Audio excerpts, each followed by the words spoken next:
नमस्कार दोस्तों, मैं छोटी उपाध्याय अपने YouTube चैनल पे आप सबका स्वागत करती हूँ। आज आप सबके बीच एक बहुत ही प्यारा सा सोहर गीत लेकर आई हूँ जो आप सबको पसंद आएगा। तो लाइक सब्सक्राइब करना ना भूलिएगा और प्लीज़ कमेंट में हमें ज़रूर बताइएगा कि आप सबको हमारा ये सोहर गीत कैसा लगा। तो चलिए शुरू करते हैं। छोटी अंगना गावेली सोहर रतियाम नोहर रतियाम नोहर हो ललना अनुराधा भाभी के होई है किशोरत मुरली मनोहर हो। ललना अनुराधा भाभी के होई है किशोरत मुरली मनोहर हो।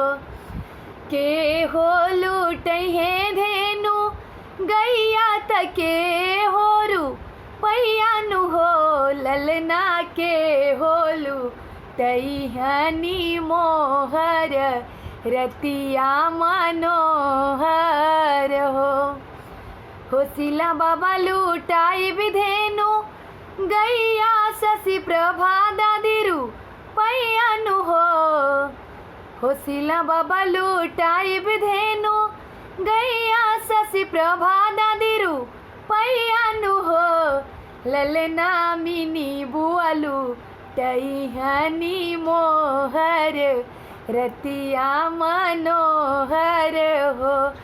ललना अनुराधा भाभी के होई है किशोरत मुरली मनोहर हो।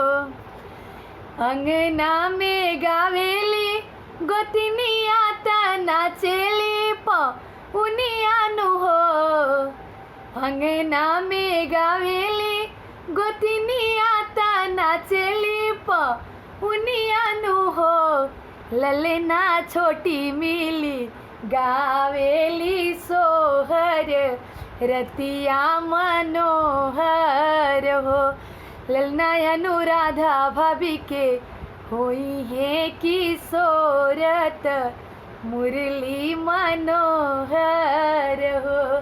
ललना अनुराधा भाभी के होई है किशोरत मुरली मनोहर हो। चली ना ये भाभी कोनो बहनवा चली ना ये भाभी कोनो बहनवा दे दना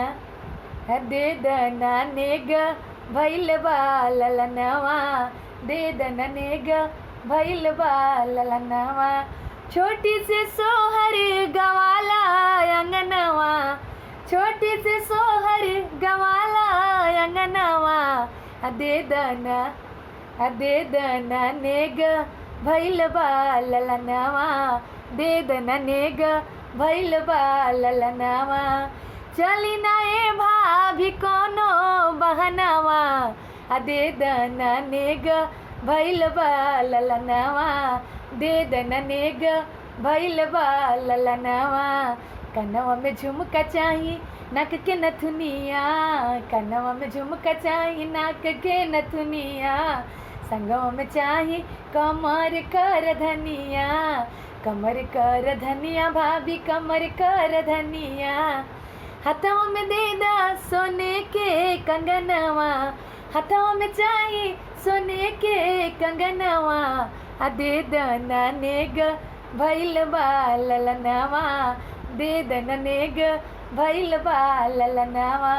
चली ना ये भाभी कोनो बहनवा दे दना नेग भैल बा ललनवा दे दना नेग भैल बा ललनवा। छोटी से सोहर गवाला अंगनवा दे दना नेग भैल बा ललनवा। हमर के चाही बनारस वाला साड़ी बनारस वाला साड़ी बनारस वाला साड़ी संगमा में चाही भैया के बड़की गाड़ी संगमा में चाही भैया के बड़की गाड़ी भैया के बड़की गाड़ी भैया के बड़की गाड़ी दे दना नेग भैल बा ललनवा दे दना नेग भैल बा ललनवा।